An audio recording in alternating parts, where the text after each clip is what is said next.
நமது பண்டைய நூல்கள் மற்றும் ஓலைச்சுவடிகளை பாதுகாக்கும் வகையில் மேற்கொள்ளப்பட்டு வரும் டிஜிட்டல் மய முயற்சிக்கு பிரதமர் நரேந்திர மோடி பாராட்டு தெரிவித்துள்ளார்.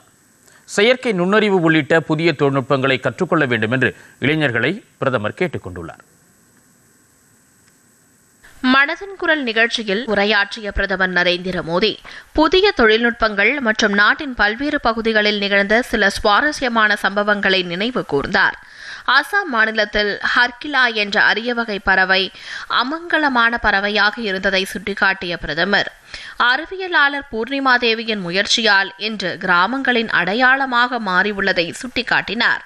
அதிக அளவிலான இளைஞர்கள் விளையாட்டுத் துறையை ஒரு தொழிலாக ஏற்று செயல்பட்டு வருவதாக கூறிய பிரதமர், நாகாலாந்தின் மகளிர் ஃபுட்சால் என்ற உள் விளையாட்டு கால்பந்து போட்டி குறித்து குறிப்பிட்டார். சிறிய மைதானத்தில் ஒரு அணியில் தலா 5 வீரர்கள் இருப்பார்கள் என்று பிரதமர் தெரிவித்தார். புதிய செயற்கை நுண்ணறிவு கண்டுபிடிப்புகள் வெளியாகி வரும் சூழலில் இளைஞர்கள் புதிய தொழில்நுட்பங்களை கற்றுக்கொள்ள வேண்டும் என்றும் பிரதமர் நரேந்திர மோடி கேட்டுக் கொண்டார். असम में एक पक्षी पाया जाता है. उस पक्षी का नाम है हरगिला. ஹர்கிலா ஒரு அரிய வகை பறவை. இயற்கையை தூய்மையாக வைத்திருப்பதில் முக்கிய பங்காற்றுகிறது இந்த பறவை.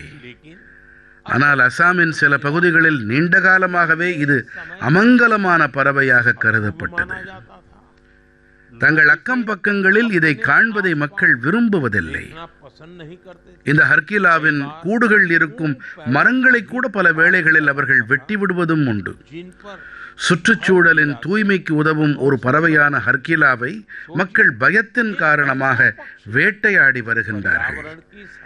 அறிவியலாளரான பூர்ணிமா தேவி பர்மன் அவர்கள் இவை அனைத்தையும் கவனித்தார்கள். மக்கள் மனதிலே இருக்கும் இந்த தவறான எண்ணத்தை மாற்ற உறுதி பூண்டார். அவர் பெண்களுடன் உரையாடினார். அறிவியல் ரீதியான சான்றுகளை அளித்து புரிய வைத்தார். மெல்ல மெல்ல பெண்கள் இந்த இயக்கத்தோடு தங்களை இணைத்துக் கொள்ளத் தொடங்கினார்கள். புதுதில்லியில் உள்ள சமஸ்கிருத பல்கலைக்கழகம் செயற்கை நுண்ணறிவு, தரவு அறிவியல் துறைகளில் பிடெக் தொழில்நுட்பத்தில் இளநிலை படிப்பை தொடங்க இருப்பதாக சுட்டிக்காட்டிய அவர், இது நவீன தொழில்நுட்பத்தோடு பாரதத்தின் பாரம்பரியமான ஞானத்தை இணைக்கும் திசையில் ஒரு மகத்துவம் வாய்ந்த படியாகும் என்றார். நமது பண்டைய நூல்கள் மற்றும் ஓலைச்சுவடிகளை டிஜிட்டல் மயமாக்கும் பணியில் நல்ல முன்னேற்றம் ஏற்பட்டுள்ளதாக கூறிய பிரதமர், இப்பணியில் ஈடுபட்டுள்ள மத்திய சமஸ்கிருத பல்கலைக்கழகத்திற்கு வாழ்த்து தெரிவித்தார்.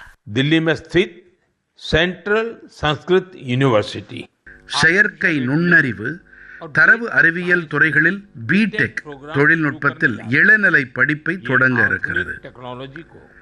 நவீன தொழில்நுட்பத்தோடு பாரதத்தின் பாரம்பரியமான ஞானத்தை இணைக்கும் திசையில் ஒரு மகத்துவம் வாய்ந்த படியாகும். இதனால் பாரத நாட்டு மொழிகளுக்கு புதிய செயற்கை நுண்ணறிவு கருவிகள் தயாரித்து அளிப்பதில் உதவிகரமாக இருக்கும். நமது பண்டைய நூல்கள் மற்றும் ஓலைச்சுவடிகளை டிஜிட்டல் மயமாக செய்து பாதுகாக்கும் பணிக்கு புதிய வேகம் கிடைக்கும். மத்திய சமஸ்கிருத பல்கலைக்கழகத்தாருக்கு இந்த முயற்சி தொடர்பாக நான் பல நல்வாழ்த்துக்களை அளிக்கிறேன். பாரதத்தில் இருந்து ஆயிரக்கணக்கான கிலோமீட்டர் தொலைவில் கரீபியன் கடற்பகுதியில் இருக்கும் டொமினிக்கன் ரிப்பப்ளிக் நாட்டில் இந்தியர்கள் 100க்கும் குறைவானவர்களே இருப்பதாகவும், ஸ்பானிஷ் மொழி பேசும் மக்கள் வேதகால இலக்கியத்தை படித்து வருவதாக பிரதமர் குறிப்பிட்டார். இந்திய நாட்டு கலாச்சாரத்தை உலகில் மிகவும் விரும்பப்படுவதாக ஆக்குவதில் தொடர்ந்து முயற்சிகளில் ஈடுபடும் அனைவருக்கும் இதயபூர்வமான பாராட்டுகள் என்று பிரதமர் நரேந்திர மோடி தெரிவித்தார்.